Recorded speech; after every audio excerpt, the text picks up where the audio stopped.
Informe Cresce. Então vamos lá, vamos começar logo para dar tempo de responder mais questões hoje. Olha, eu não vou dizer o nome do corretor, porque eu creio que seja um assunto assim meio pessoal, né? Um corretor diz: diante da nova resolução sobre nome de fantasia de escritório imobiliário, gostaria de obter um esclarecimento a respeito de como usar o nome fantasia do meu escritório sendo pessoa física. Já começou errado, acho eu. Aí ele diz assim: dentre estes abaixo, qual devo adotar? Então vamos usar o nome fulano, doutor, para não falar o nome da pessoa. Fulano vende imóveis, cresce tal, tal, tal. Fulano consultoria imobiliária, cresce tal, tal, tal. Ou fulano corretor de imóveis, cresce tal, tal, tal. Ou qualquer um destes está correto, ciente da orientação e do retorno breve, grato, fulano de tal. Aí eu pergunto, qual é o correto, sendo ele uma pessoa física? Certo. Antes de mais nada, eu gostaria de esclarecer que a pessoa física, ela não pode utilizar nome fantasia. Então, as duas primeiras alternativas, que é fulano imóveis, é fulano imóveis ou fulano? Vende imóveis. Fulano mas aqui não tem expressão corretor de imóveis, mas vamos lá. Aqui embaixo. Certo.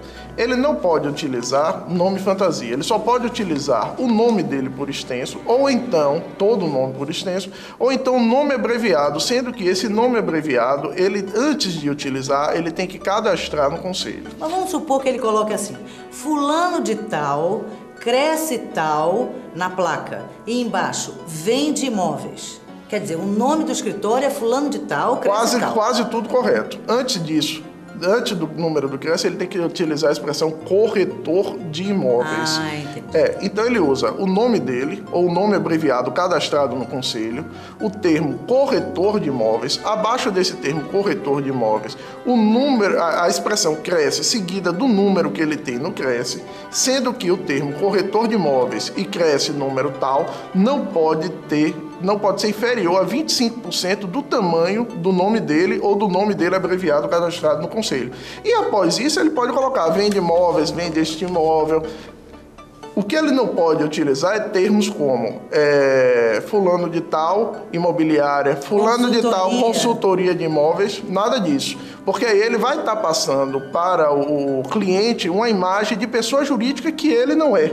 A resolução que estabeleceu normas para o anúncio, ela quer mostrar o quê? Ela quer dar transparência, na realidade. Ela quer dar transparência para o cliente, para que na hora em que ele veja um anúncio de um determinado profissional, ele saiba se é uma empresa ou se é uma pessoa física. Para eu não pensar que ele está sendo resguardado por uma empresa imobiliária. Não, exatamente. Ele é um corretor de imóveis. Visa única e exclusivamente a transparência para o cliente. Deixa eu fazer uma pergunta aqui, que eu tenho recebido muitos e-mails a respeito, mas é muito complicado, então eu vou resumir. Certo. Por exemplo, se eu sei que um porteiro de prédio, um síndico, alguém no prédio está vendendo um imóvel, está fazendo corretagem sem ser corretor de imóveis. Aí eu passo esse telefone para a fiscalização do Cresce. O Cresce, os fiscais telefonam, verificam o erro ou, sendo informados que existe isso, vão até lá. Constatado isso, o que esta pessoa sofre através da fiscalização do Cresce a partir do momento que eles estão exercendo ilegalmente uma profissão?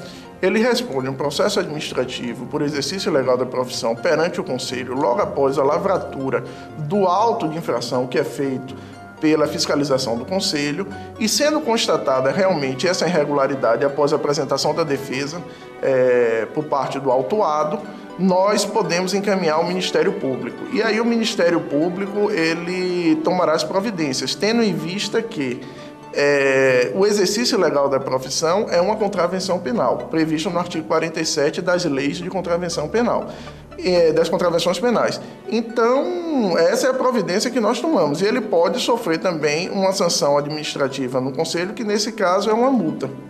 É uma multa que ele pode sofrer no processo administrativo no Conselho e pode ter uma ação criminal, que aí essa vai ser ajuizada pelo Ministério Público, se o Ministério Público entender que está configurado a contravenção de exercício legal da profissão.